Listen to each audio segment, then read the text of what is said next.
Hello, hello, everybody. Welcome back. I'm so glad that you're with me tonight. My name is Gavin. This is my channel. If you're into true crime and like to cut past the fluff, the sensationalism, this is the channel for you. I'm glad you found us. Tonight, I am really excited to welcome to the program Allison Diker. Allison is the author of A Daughter's Journey and Story of Resilience. She is local. She was raised here, kind of pretty close by to where I live now. And we were introduced by a mutual friend, and boy, has she got a story that is important for all of us. And she's got an uphill battle that we want to help her win. So with that, let me welcome Allison Diker to the program. Allison, thank you very much for being here. Thank you so much for having me. I think the first time we talked was probably 2-3 years ago at this point. I think so. That's okay. Let's just for my viewing audience, I'm going to do a very brief synopsis of kind of the life that you have been living. And then you correct me where I'm wrong, because I'm certain that I will be. But from what I understand, Allison is the oldest of two children, correct? Correct. And at the age of 5, after her parents got into a fight, which was not uncommon for them to disagree, right? Correct. Her mom went missing and has never been seen again. That fight happened on the evening of January 6th, 1981. So today is the 44th anniversary of the day that everybody realized that your mom was missing. Have I said that correctly? Absolutely. Tell us what you've been. When did you, I mean, as you started working on your book, was that the beginning of you wanting to kind of find out what happened to your mom, or when did you start wanting to find out what happened? Because you were a little girl when this happened. I was, and I did not talk about it. I didn't share it with others for years and years. It wasn't until I was an adult that I even started to ask questions, and a lot of that is because just fear of my father. So my brother and I never talked about it. I have close friends from high school that were like, Allison, I didn't know. And I said, thank you, because that helped me to live as normal of a life as I could. But it wasn't until, I had my own kids and I was coming upon the 40th anniversary. And again, I have an amazing husband who's so patient and kind, and my own family. And it really made me, when I look at my own children and I think like all those special moments and, how dear to me they are and how I love them with reckless abandon, the whole mama bear, that is me. And I really started to connect to my mother. And I swear I must have felt feelings that she felt when she looked at us. And I started to think, I'm an adult now and I've been afraid to ask, but if I don't ask, who's going to? And we were coming upon the 40-year anniversary. And I thought 4 decades where questions weren't asked, really, that I knew of. You honestly, like from the day that your mom went missing, you Mm-hmm. didn't talk about it. I was afraid to talk about it. Like my father was very violent and angry, and he at times would bring it up and say, well, your mother left us or stuff like that. Mm. But we did not talk about it. I mean, I do remember one time saying, because he was like, she's on a beach in Florida. And I remember saying, well, I want to go there. Then take me Oh, there. And that was kind of like when I was like, whoopsies, I'm gonna y- get nailed. But so that there are that was a like an couple. experiment. Can I get away with something like Exactly, this? just Yeah. tested the waters a little bit, Ooh. or yeah, or you're gonna lose me just like you lost your mother, stuff like that, and I'd be like, well, I would love to go live with her, So and his story was that she just left. yep.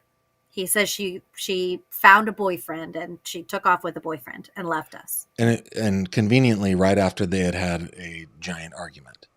Correct. And then None of which I really knew as a kid because I only knew his side of things. I was 5, and then I was whisked away to his sister's home, and I stayed with them for a while, and he forbade my mother's side from seeing us. Like, they were not allowed to be involved in our lives. So I really never knew the other side of the story until I was an adult and started, to reach out to them and meet them. Now, your mom, she was hearing impaired. She was completely She deaf, was. right? And so was he. Both parents were. Okay. When Well, she he was hard left, of hearing and she was completely deaf. gotcha. Okay. So when she left, my understanding is she did not bring her purse. She did not take her car keys. She did not take her car. She didn't take anything No with her that she no would have needed. glasses, prescription glasses that she needed to see, no hearing aid, no identification, no purse, absolutely nothing. Okay. Now, your dad is still living, right? He is. And you just said that you'd spent most of your life kind of afraid of bringing it up with your dad. Right. How do you feel about talking about it now? So at this point, I spent many years in therapy, many years. And I think that with that healing process came strength and courage. So I think if I saw him today, I'd have some questions for him. I have not sought him out because I haven't wanted to, like, make any mistakes that are negative for the investigation. Um, but I definitely have pondered whether I should make a little road trip and go ask some questions myself. So that I mean, I want to get into what it is that you're doing now, but the background I think is so important on this.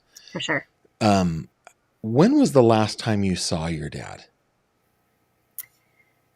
So when I was 14, so I had lived with, after the disappearance, I lived with his sister and then back with him and then with his sister and then with a neighbor. When we were back with him, it was never good. When we were with him, there was a lot of abuse and neglect, and we would be taken away by children's services and taken to my aunt, his sister. We were in foster care. Like I said, a neighbor would take us in, or a neighbor would give us food, different things. So we were off and on with him until I was 14. So at 14, do you want me to get into that story Sure, real yeah. quick? Okay. Yeah. So and that's kind of important to know, like, how I got where. But so when I was 14, it was my brother and I living with my father, and it was my brother's birthday. So he, meaning my father, decided to take us all out to dinner, and he invited his girlfriend. So at that time, he had a single cab pickup truck with no, like, cap, no cover on the back. Yeah. And Okay. at that time, I don't believe there was such a thing as a quad cab. But anyway, in 89 that Certainly was. wasn't common. Yeah, Yeah. I don't think so. If there even was such a thing yet. But so he invited his girlfriend, and then he had the girlfriend get in the truck, my brother get in the truck, and he told me to sit in the back. Now, had it been fall, summer, that would have been fine. But in Erie, Pennsylvania, the weather is very, very chilly. And this was October. So October 14th, it was like mid-October. It was drizzly, rainy, slushy snow, like sleet, very, very cold. Right. So I'm in the back of the truck, and as he's driving the 25 minutes to Erie, I'm banging on the back of the window, tears coming down my face. Like when you're so cold, your nose is like, Yeah. stinging and you have tears, because I'm so cold. He ignored me the whole way in, and then pulled into Erie Police Station. And I thought, well, this is weird because usually he wants nothing to do with the police. So this is odd that we're pulling into Well, a and police he had a station. bit of a criminal record at that point, He right? had a lot of criminal records. Yes, he had a few stints in jail, before I was born, for things such as theft, robbery.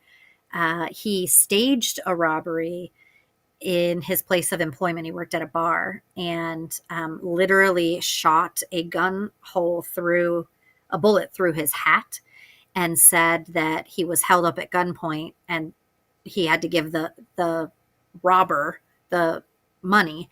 But his fatal mistake was he broke the glass that the robber supposedly broke from the inside out instead of the outside in. Right. So he got Dumb. arrested Yeah. for that.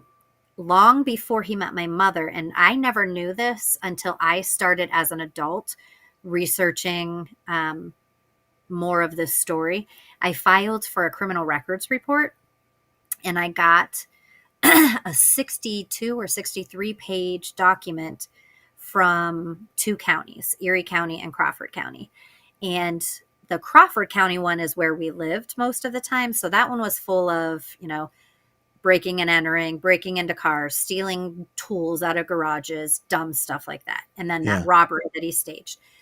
But the Erie County one, of which I had really no knowledge of because most of the time we were in Crawford County. So that one had an arrest for a felony rape charge. Oh. And I did not know that. And I had talked to my aunt, my mother's sister, and said, why did you never tell me this? And she's like, that didn't happen. And I said, it did. Here it is. Here Black it is. and white. And she was like, send that to me. Send that to me. In fact, I think she was the one who I'm so busy with teaching that she kind of filed for it for me, and it came to me, and she's like, send that to me. Like she had to actually see it. And it happened before he met my mother, and no one knew. Wow. Well, at a different time, right? No computerized records, no national database connecting everything. Even though this is the 80s, doesn't seem like that long ago. Slapped on the wrist. Like I think he was given 18 months, but only served like 6 months. It was crazy. Oh my goodness, guys! Does this sound? This was a rape at gun or at knife point.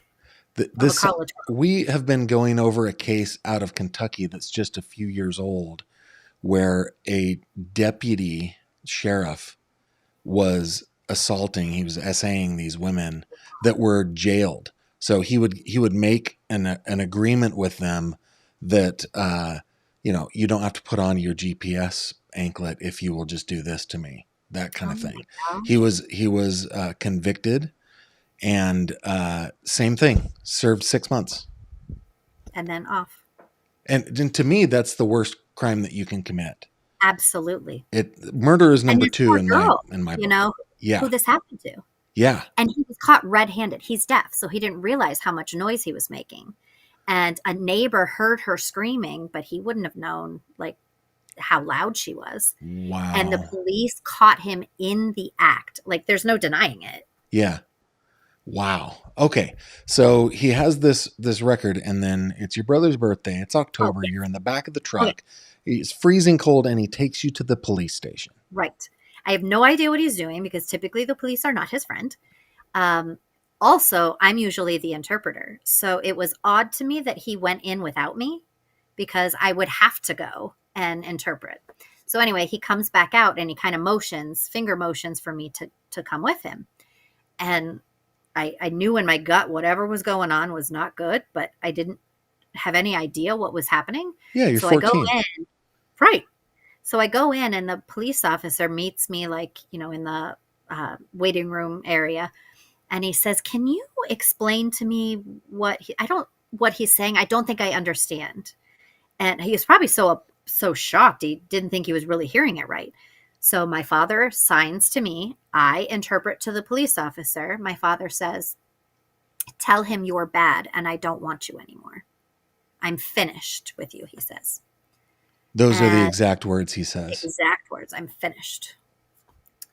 And I tell the police officer this, probably a little snarky, like he says he's finished, and the police officer says, tell him you can't bring children to a police station and just leave them here.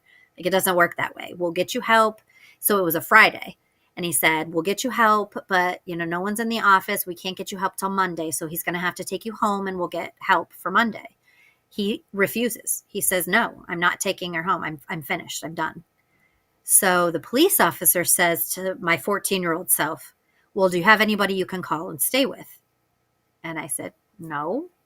mean, I guess you could call my aunt. That's always where they take us when they're taking us away from him. So the police officer calls my aunt, his sister, who tells the police officer, tell him to figure it out. We're not taking them back in.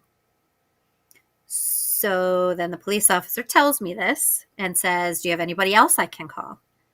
And I said, no, my grandmother lives in a retirement home, so I'm not allowed to stay there. And I put my hands in my pocket, like, just out of nerves. You shove your hands in your pocket and you're just, nervous. And I felt a piece of paper in my pocket. So earlier that day, the guidance counselor had called me down to her office and knew that if I was back in that school system again and with my father, things were not good. So she was kind of like checking in with me. Mm-hmm. And by that point, I was like, why bother? All I do is upset my father. He gets angry. I get beat and nothing changes for me. So I'm not saying anything. And so she asked, and I said, I'm fine. I'm fine. Well, she knew that probably wasn't true. So she wrote her home phone number down on a piece of paper, gave it to me, and said, keep this. It's my home number. If you need anything, you call me day or night. I don't care. You call me. And I was like, okay, thinking, yeah, sure. Right. So in that moment, kind of being a smartass, I say to the police officer, here, my teacher gave me this today. She said, if I need anything, call her. So call her. And he kind of was like, wait, your teacher? And I said, yep. So he called her, and I'm waiting for him to come back and say, okay, do you have anybody else? Right. But he came back and he said, she's on her way. And from that moment on, I never left their home. So they were my safe security, my home until I was old enough to move on to college. So for 4 years. And then I went on to college. All of the things that my father told me I was never going to do. You're never going to college. It's too expensive. You're going to be pregnant before you're 16. Like literally things to tear me down. Horrible, and they horrible said the things. opposite. Yeah. They were like, no, you're going to college. You decide what you want to do, but you're going, and it just, I received messages that were very different. The only sad thing about that day was that it was my brother's birthday. So he did not come. It was just me that was being thrown away, so to speak. But I always say it was the best, worst day of my life because. So you're 14 years old. You're tossed away by your father. Yep. Thank goodness for like heavenly teachers, right? Absolutely. That's amazing. Absolutely. I've heard that story from you. I get choked up about this. That I love that there are people. I live by the whole Mr. Rogers thing, right? Always look in the background. There are always helpers, right? It doesn't matter how, like, whatever tragedy you're looking at, look in the background. People are helping, right? And I love that. And that is the personification. Your guidance counselor. That's the personification of Fred Rogers truism, right? Absolutely. Look in the background. There are always helpers. And now I'm a special ed teacher. Right? Isn't that amazing? Yes. You went into teaching. Yes. Okay, so you haven't seen your father since you were 14? No, that was the last time. So I take that back because when I moved in with my family, they lived in the same town as him. So there were times I would see him like in passing, like in the vehicle, or I worked as a waitress at a local restaurant and he kept coming in and I really excelled. Like I was a good athlete. I was a good scholar. I ran track and field and my name was often in the paper for like winning first place or, my times and all Small that. Town, awesome things. Yes. Of course. Right. Yeah. So he would bring the newspaper in and sit at the coffee counter and tell people that girl is my daughter. Look what she did. And I thought, how dare you come in here and brag about something you had no influence on? Yeah. And I quit the job. You accomplished in spite of him, not because of him. That was in spite of you. Yeah. Right.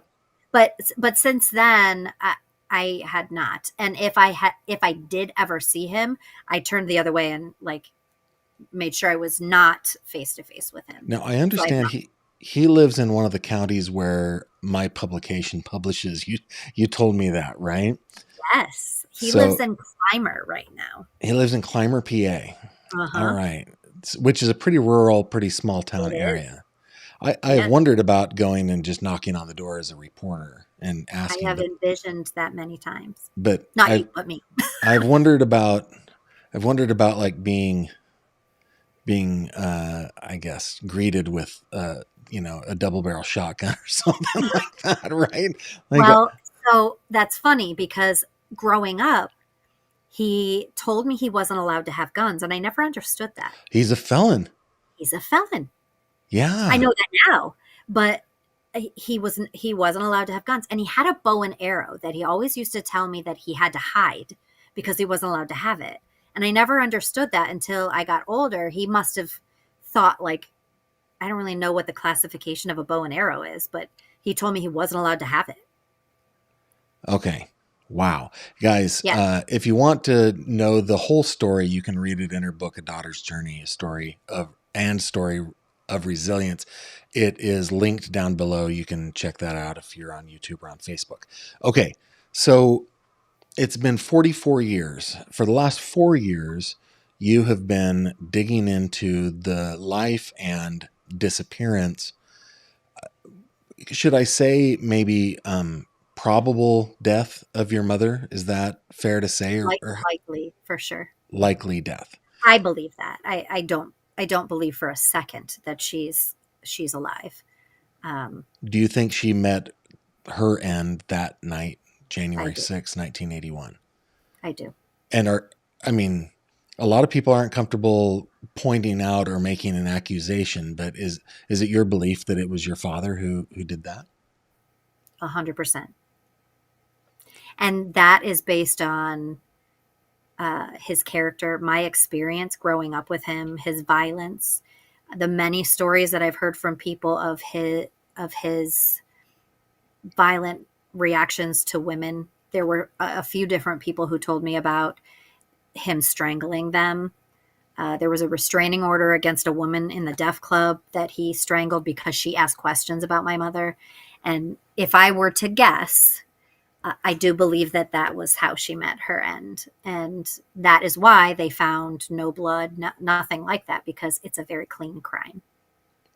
One of the things that I've learned over time, and I'm not an investigator, I have no CV, no bona fides, no expertise here.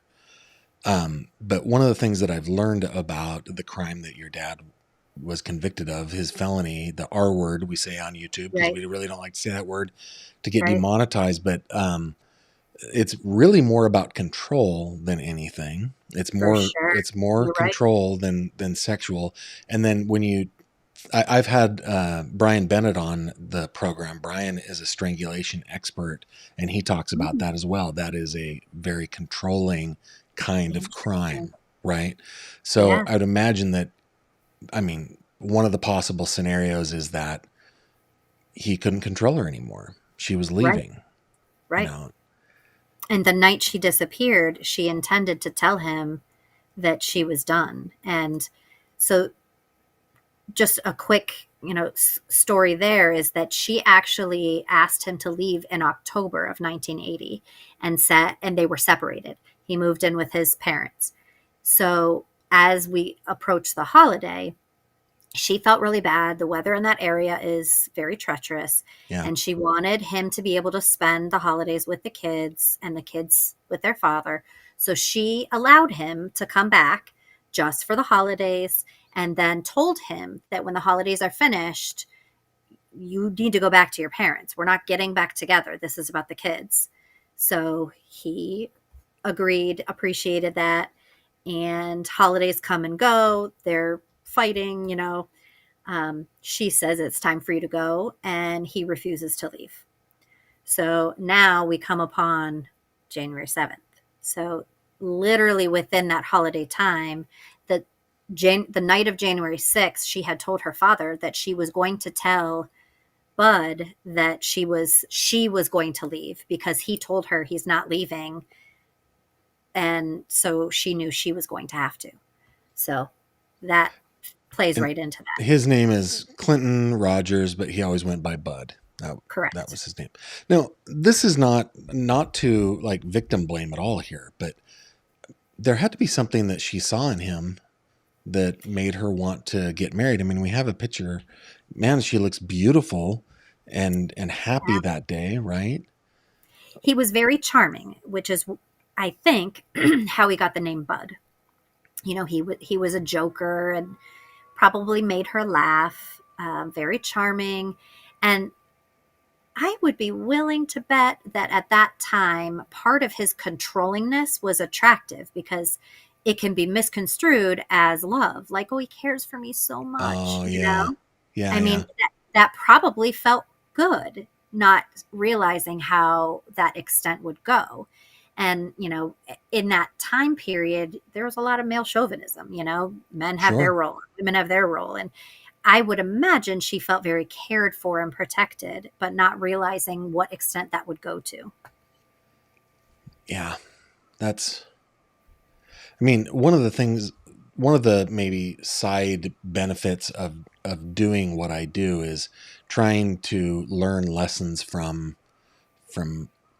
sad stories all the way around us, right? Th- Right. Uh, I mean, in hindsight is 2020, obviously, but this is one of those things where you just you have to pay attention to those red flags, I guess, right? For This could sure. go both ways, by the way. Male, female, female, Yeah, male, male, male, female, female. It of doesn't course. really Yeah. matter, right? Right. Uh, yeah. Wow. Okay, so let's move on to kind of what you've been doing over the last 4 years. Now, I understand that you have been trying. I mean, you've made a Herculean effort at finding your mother's remains, right? Tell me about that journey. So, in the book, I will kind of briefly go over it now. It's very detailed in the book. Um, you know, there was one tip that I had found out about that wasn't followed up on, and it was a deaf man who had called the police to say that his ex girlfriend, his meaning Bud's ex girlfriend, told him at a party that she was afraid and that she wanted someone to know that she was afraid for her life. And if something happened to her, he did it.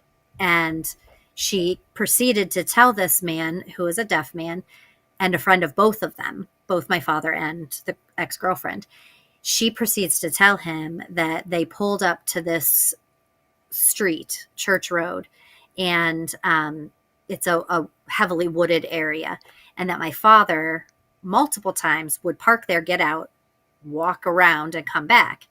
And finally, one day, she said, "What are you doing in there? Like, why are we here?" And he would shut her down and say, "Don't worry about it. Don't worry about it." Well, this one particular day, he and I think that this was like close to the end of the relationship, which is why she was so nervous and told this man. But he said to her, "None of your business. You breathe a word about this. I'll." Oh no, I'm sorry. Let me back up. She said to him, "Is Lonnie in there?" Oh, that's my phone. Sorry about that. No worries. She said, "Is that where Lonnie is?" And he said, "Shut your mouth. If you say another word about her, I'll put you in there with her." So this girlfriend tells the mutual friend that he said that for fear that something's going to happen to her.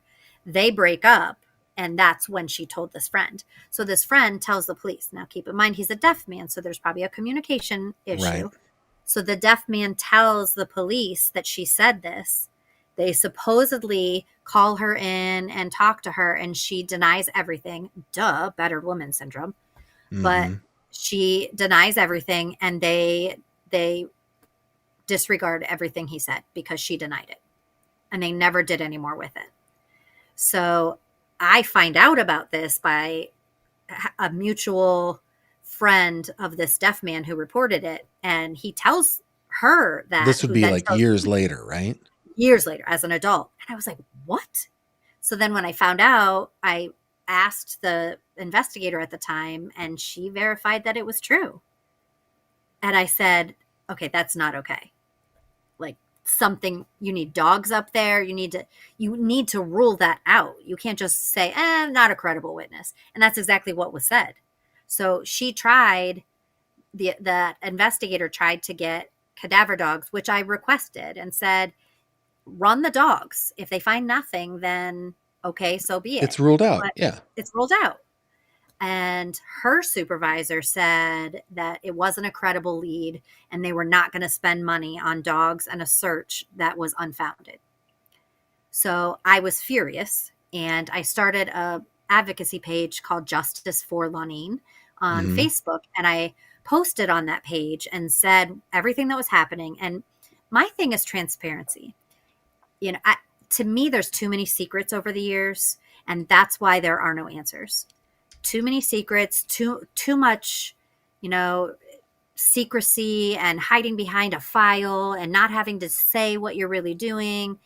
Right. Um, so I pledged from the start total transparency. Of course, I'm not going to put the case in jeopardy, but I pledged to be very transparent. So I go to that page, I say everything that's going on and how upset I was that they weren't going to run cadaver dogs up there, and I get a private message from a woman who says, "I'm an independent handler. The police use our dogs, but I do not have to have their permission to run searches because I'm independent of them. So I would be more than happy to bring our dogs and run them in the location and see what we find." And I was like, "Oh my gosh, that would be amazing." So we arrange, she comes with a friend. So there are two handlers and two dogs, same organization, but two different adults and two different dogs. So they bring them. I get permission from the landowners to search the property. It's nothing but wooded area. It had not been developed, or, nothing had been cut down. So they run the dogs. So the first dog, they started them out at the road and kind of came in, not where, I'm sorry, we didn't even know a spot yet. So the dogs came in and started like circling the area. I'm sorry, they were run one dog at a time. So that dog comes in and is circling, circling, circling, circling, and then stopped at one particular tree. Okay. And so then she said, "Well, he's signaling." So the dog sat and looked at her. So then she poked the ground. I forget what the official term is, but you poke the ground and it releases like scents Right. from the ground. Yeah. So she was punching these holes in the ground, and the dog, she said, "Work," to the dog, and the dog sniffed the hole and then went up the tree with its nose. And I said, "Oh, is it smelling squirrels?" And she said, "No, it's smelling what like is in the tree Yeah. What because it's it's trained really." for, human Yeah, cadaver. Right. yes. And I was like, "Oh my gosh." So we thought that was incredible, but let's see if we can repeat this. So they Hmm. bring the other dog out, other handler, come in a different direction. That dog circled and stopped at that same tree, the same exact tree. So, and the same experience. So we repeated that. So that was like in fall, and we repeated it closer to winter, when actually that was probably more like summer, spring. I just know it was a different season. And then we waited till like fall, because she said like the pollen and all that would be like down. It wouldn't Hmm. be, they'd have a stronger scent, so to speak. Repeated the process, same result. Not as We much called, background noise, right? In a right, different season. right, Yeah. yes. I forget what it was that was growing. There was all kinds of, some plant was growing, and she said that it could hinder their scent a little bit, like it would diminish their scent. So we waited till later when that was gone. Um, and they did the exact same thing. So I call the police and I tell them, and I say, "I can get you credentials. The dogs are certified, they're trained." And they stopped me and said, "We know who they are. We use them." And I was like, "Oh, wonderful." So then they said, "Well, I really wish you would have included, invited us out when you ran this search so we could have seen Ah. for ourselves." And I said, Yeah. "I really wish you would have done it in the first place." Yeah. And that whole example is my experience with the police. Um. Time, time, and time again. What ultimately happened at that spot? So ultimately, what happened is the police reached out to Professor, I think it's Dr. McDermott out of Mercyhurst College, Dirk Mott. who's a Dr. Dirk Bot. Dirk Mott. Yes, yes. Yeah. And he came out with a team, and they right around the area of the tree. They kind of did ground penetrating radar, and they assessed it and do whatever it is that they do. And I actually got to see it all because I hid a trail camera. I had two trail cameras because if my father went there, I wanted to see it. Yes. So I hid two trail cameras, and I didn't know they were coming. And all of a sudden, I'm like, the trail cameras hit. That's And little funny. did I know, I watched the whole thing. No, just for our viewers, Dr. Dennis Dirkmaat is pretty renowned in this Yeah. area. He's a professor of forensic anthropology at Mercyhurst University. If you've followed my channel for any length of time, you've seen my coverage of Penny Doe. I've been up. I know Dennis. He's shown me remains and stuff like that. He is top notch. So they were out there looking. Yeah, but they didn't find anything. So I then asked the landowners if we could take the tree down, because my thought was, well, it was a hemlock tree. And I thought the size of the tree, it could have been as old as my mother was missing. I mean, we're talking 40 years. Yeah. So I thought, what if he buried her under the tree? Like, part of me thought these dogs smelled something. Yeah. So what if she was under the tree? Or so anyway, I got permission to take the tree down. We took the tree down, and literally we dumped the tree on its side. So it was like laying on its side, and like all of the roots were up, and we ran the dogs again, and the dogs went to the roots. Oh, so maybe the tree grew on top of where your mother was. Right. So then we never found anything. And I still believe there's a possibility that maybe she wasn't buried there. Maybe he left her there and covered her instead of disturbed the ground. Yeah. Those dogs smelled something. This is but we something never did find anything.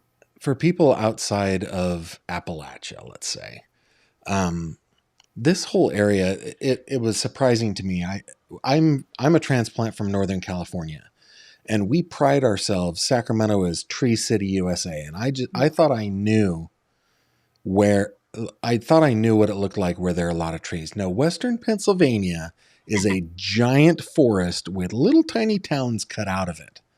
Yeah. Including like Erie and Pittsburgh, right? It is a Right. giant forest. So when you go into these forests, they're mostly deciduous.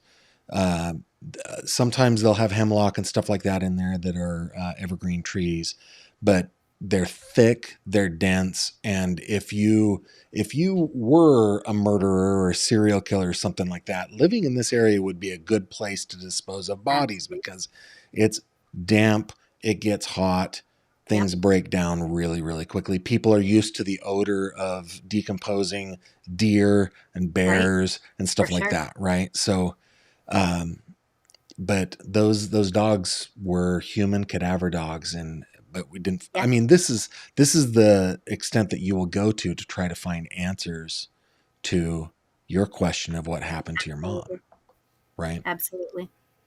Okay, now let's see. This is Allison Diker, everybody. She's the author of A Daughter's Journey and Story of Resilience. You can get that on Amazon.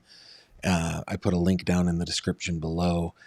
But you're on maybe what would we call this? A side mission? I mean, it's definitely related. It's not tangential at all, but it's maybe necessary for you in order to. I would say it's her legacy. So my mission is trying to find answers and figure out what happened to her, in hopes that I can offer her a respectable burial and resting place. From that was born her legacy. Now, I am her living legacy, but at the same time, through all of this work and research and things that I have been doing over the years, I discovered, sadly, I am not alone. There are thousands of families who are speaking the same story. There's on average 500,000 persons that go missing every year. Like, why this isn't an just epidemic. In the United States. Yeah. Right. Why this isn't an epidemic that we are doing more about, I don't understand. Yeah. But unfortunately, I realized that I am not special in that. There are thousands of families with the same experience. And the frustration that I have had with the police and their refusal to share information.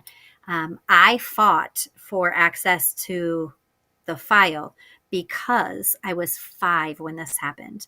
And I thought 40 years later, maybe there's something in this file that I could help them connect. Maybe there's something in this file that I could say, I think this goes with this. Let's see. Or The investigating agency, the file that you're talking about is the Pennsylvania State Police, correct. and they have the file Criminal of the record report. investigation into the Yes, disappearance of your mom. correct. And they will tell you that everything they have is circumstantial because they didn't find her. I mean, there are several circumstantial pieces of evidence that are like, duh, of course he did it. I mean, what more do you need? Do you know what those But are? things like the missing blanket, things like the $20 that was there. There were 2 missing blankets, actually. The fact that the apartment was pristine when he went to work. He Like, cleaned it. he cleaned it. But he told everybody he was searching for her. So in those 3 hours before he went to work, what really happened? Yeah. Nobody knows. That kind of thing of dismissing evidence because it's circumstantial really bothers me, because if you sit in through any court proceeding and you look Right. at evidence, 90% of that is circumstantial evidence. Circumstantial evidence is important and powerful. You can convict somebody on circumstance. You I was definitely told can. by the police that adults have the right to go missing if they choose. Yep, and I hate that. I was like, what? Well, she didn't. Like, I mean, it's She didn't go missing. She didn't take her purse. right. There were blankets missing. The place Right. was The clean. hearing aid, Yeah. she's never been heard from. It's so many things, but they've never made a move to hold him accountable in any way Okay, in so 44 years. So, in your discovery that you are not alone in this frustration of being stonewalled by the police, even decades later, and by the way, obviously I haven't had your same experience, but when I first started on my YouTube journey, the very first case that I looked at was a woman named Judith Ann Hockery in Sacramento, California. Hmm. In my coverage of that case, I found a witness. And so I called the police and introduced him to and when I called, it had been 51 years, right? Wow. So I found a witness. Her paperboy he claims that he saw the abduction. Anyway, so I was talking to the cold case, detective, who's a person of certain renown in true crime. She's amazing. But I was like, what other stuff do you need help with? Oh, I can't talk to you, Gavin, about that. We could help. Let's work together. And so even on so many different levels, a lot of us have experienced something similar to what you're telling us. I was talking with Sandy Greenberg earlier today. Her daughter was murdered, but the city of Philadelphia says that she did it to herself, and they have been fighting in court for 14 years. In 20 days, it'll be 14 years, just trying to get those records out of the police. So Right. You are not alone. I can go on and on and on. Minnesota, Texas, Oklahoma, Arkansas. I can go on and on and on. Well, and the craziest thing is I feel as if our criminal justice system is very lopsided in power. And I say that meaning I sued all the way to the Supreme Court of Pennsylvania for the file. Every time I was denied because they said it was an active investigation. And I said, what is active? Please tell me. And every time Can't tell you that it's an active investigation. Yeah. What is active about a over 4-decade-old case? It is more catch-22y than actual catch-22. It is. Absolutely. No, we can't tell you what's active about the case because it's an active case. Right. You're just supposed to believe me. Yes. And the killer to all this is in the brief from the Supreme Court, in their ruling, they said that so so my brother-in-law, love him, is an attorney, and he kind of helped wordsmith everything and represented, my mother and the case. And he said, officially, on record, she is a civil, this is a civil missing persons case because nothing has been determined criminal. She's missing, period.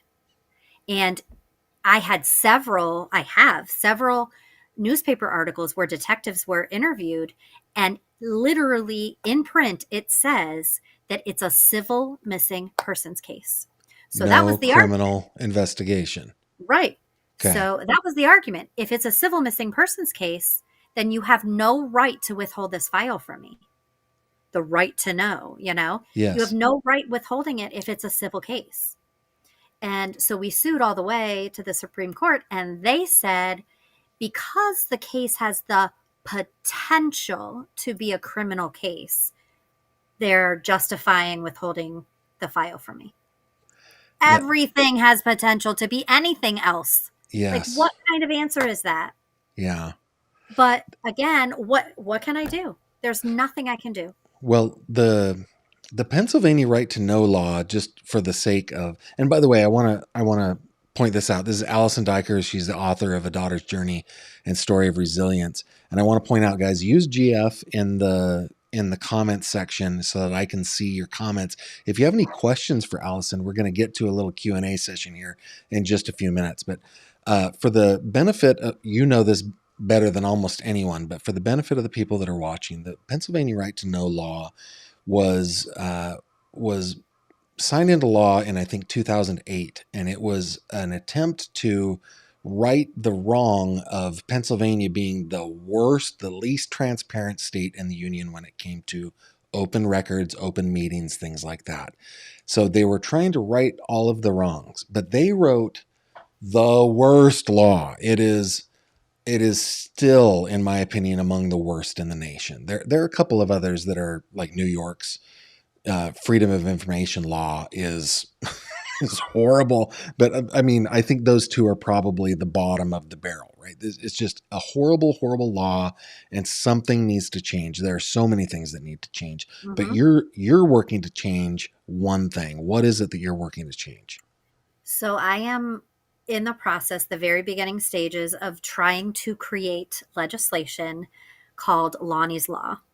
And in that law, it would offer families after 20 years of no activity, it would offer families access to police files and the ability to kind of, see if there's a fresh idea, fresh perspective, see if they can make connections. You're showing the viewers now that it is on change.org at this moment. I'm starting at the state level with Pennsylvania because I have to start somewhere.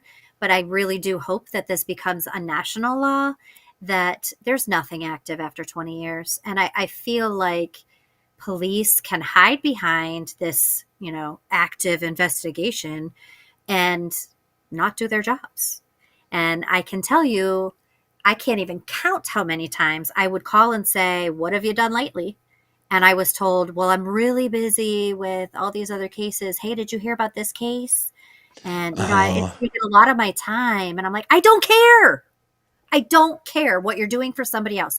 What are you doing for my mother? Because she was a human being who lived and deserves to have justice.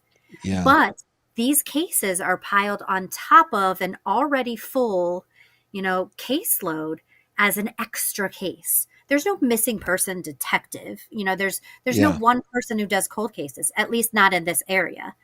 And because of that, it's an extra burden that they don't not ever, but very rarely ever get to spend time on. So I'll call like 6 weeks later and say, okay, it's been 6 weeks. What have you done? And I'm told the same thing every time, how busy they are doing everything else. Yeah. So you're calling it Lonnie's Law, and it just, I mean, I know you said it. Let me just repeat it.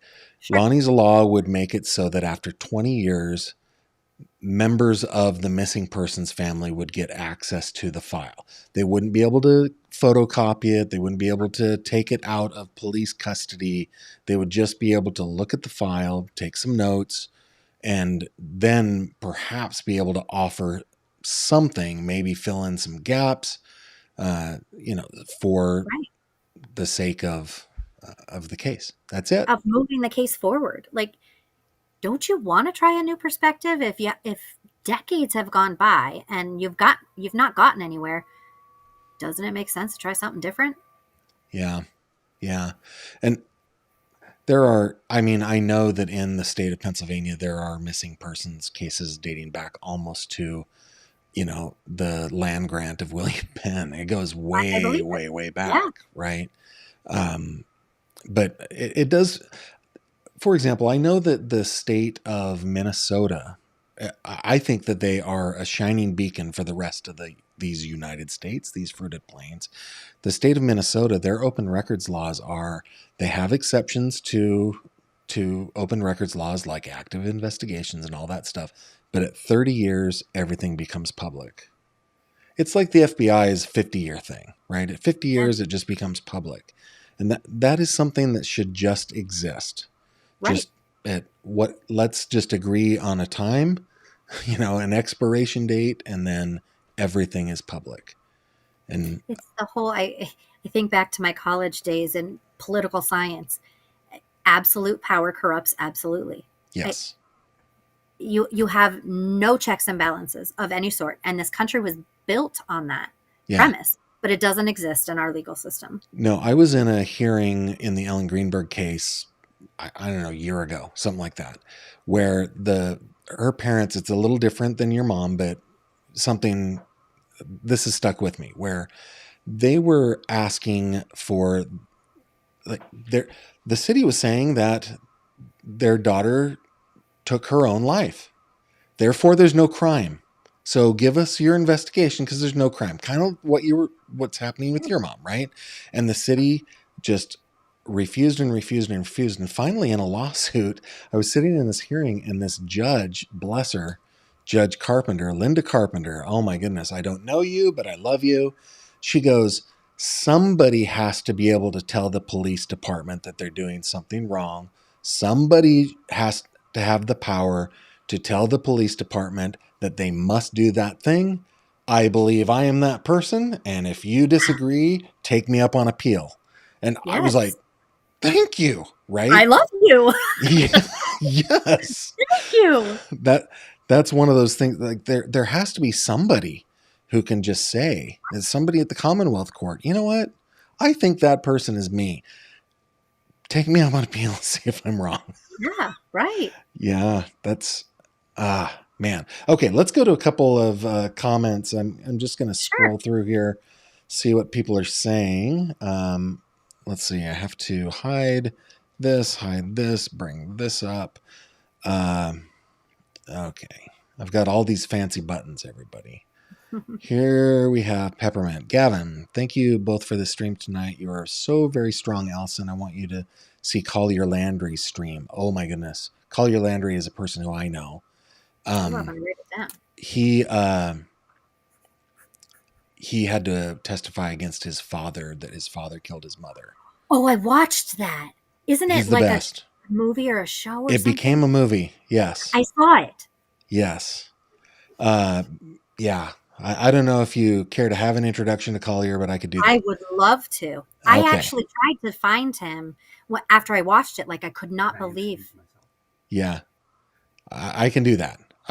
Okay. Janet says, Gavin, please tell Allison that she has my utmost respect for being such a strong role model for others. And yeah, you are. You're doing amazing things. Mooney, thank you very much for gifting those memberships. Autumn, thank you very much for gifting those memberships. Holy cow, you guys are awesome. Let's see. Keep going, guys. So if I could interrupt you for just go for it.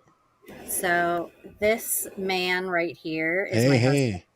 Hello. And he was part of my healing, which helped me to become strong and have the courage to fight for my mother. It's So thanks, honey. Well, good You're on you, very because I mean, what you're doing right now is extremely hard, extremely brave.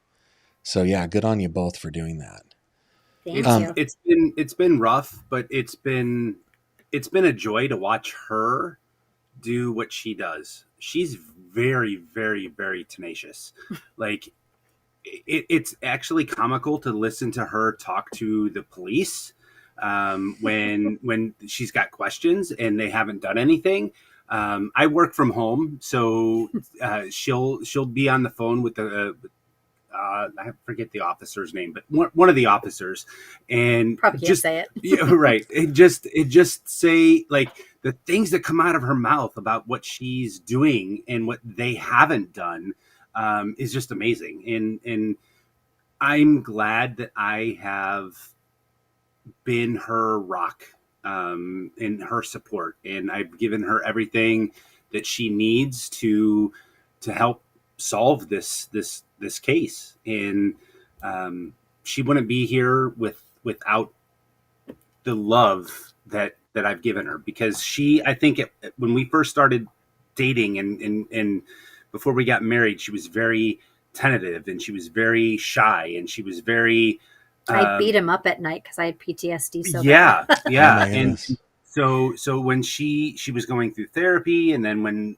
I showed her what true love was, um, that's when she opened up and became the tenacious fighter that she is. Yeah, that's what a partnership should be in a marriage, right? That's what your mom should have had. Right. Yeah. That's what she was hoping for. Yeah. But I got it. Well, thanks for joining us. It's good to meet you. Yeah. I just wanted to drop in and say hello. I'll let you get back to it. So Thanks a lot. see you later. Allison Lori asks if your brother knows anything. So he doesn't. I'm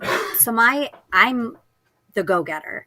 My brother likes to be the background guy and is very much wanting justice, but he has always been told the same as me. Even when we weren't together, my father would always say, she ran away. In fact, he recently, he meaning my father, posted on his Facebook, and I have him blocked so I can't see his page. He posted on his Facebook that Aaron isn't his child. And I was like, oh, give me a break. It's just stupid, you know. And I didn't even know because I don't see his page, but a deaf person sent me a private message saying, I'm so sorry. I told him to take it down. That was awful. He shouldn't have done that. But to answer that question, he has the same knowledge base that I do. The same thing. She ran away. Which Do you have personal memories of your mom? Can you see her face? I have one very vivid one that she was curling her hair in the bathroom, and I was just like gazing, sitting on the side of the tub, just gazing as she curled her long blonde hair. And I was so like enamored with her beauty. And when she put the curling iron down, I reached for it and burnt my hand. So of course I have this traumatic memory because I burnt myself. That figuratively and literally burned you, right? But it seared Literally. that into your brain. Yes, it did. Yeah, for sure. That's... And my, now my memory is just how beautiful she was and how I was just in awe of her. Wow. Jenny asked, did your dad commit any crimes after this? Usually criminals like this don't stop. So he did crime before, then mom went missing. We suspect that he had something to do with probably her death. But did he stop? So that would be a question for the police. But when I asked for the records, there's nothing after this happened. There's no criminal records of anything he was convicted of since the disappearance. So, I wonder if it's like scared straight, so to speak. Like he did the ultimate crime that he knows would cost his life in prison. All I can think is he was so afraid of going to jail forever that he quit doing anything stupid. Wow.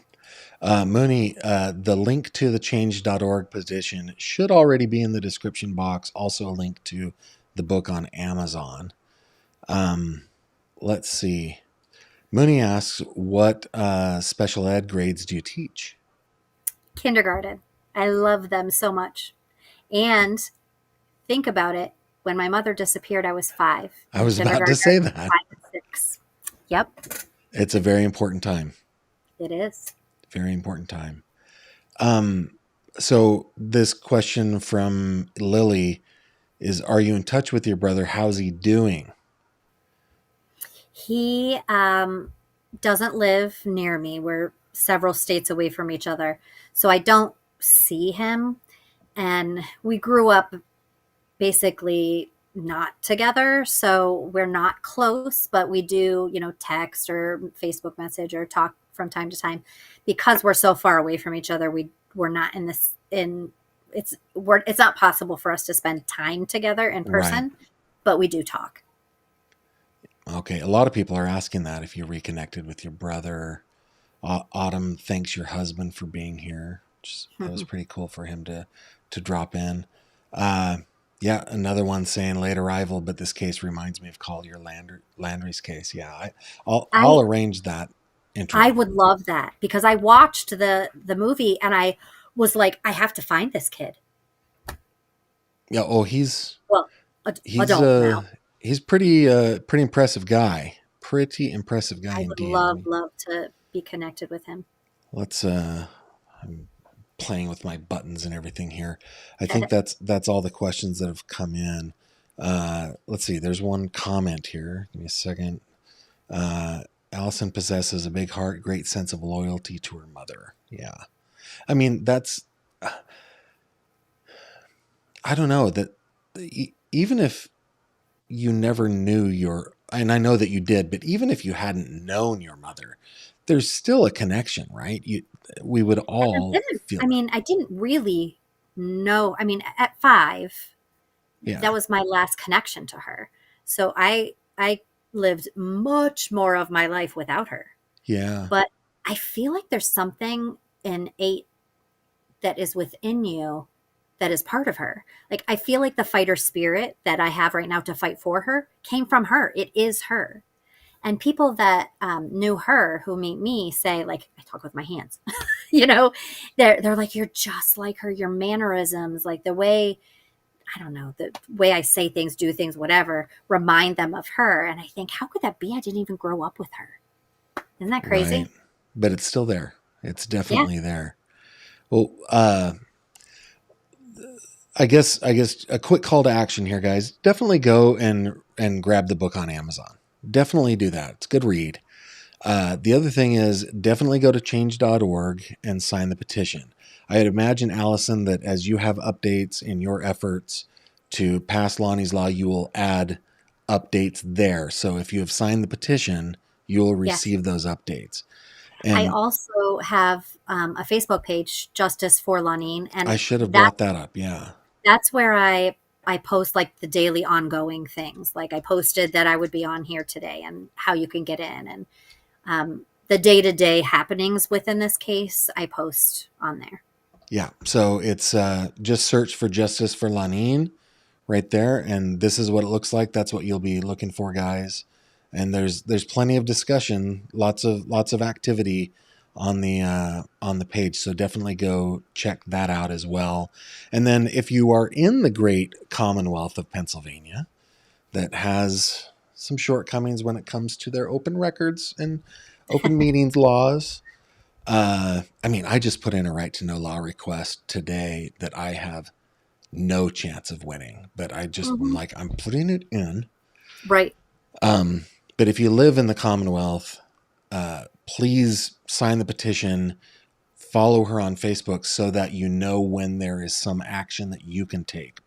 If it comes to the legislature and it comes to a vote, you want to talk to your state representative, definitely follow her so that you know when to do that. Is there any other call to action you want me to do here?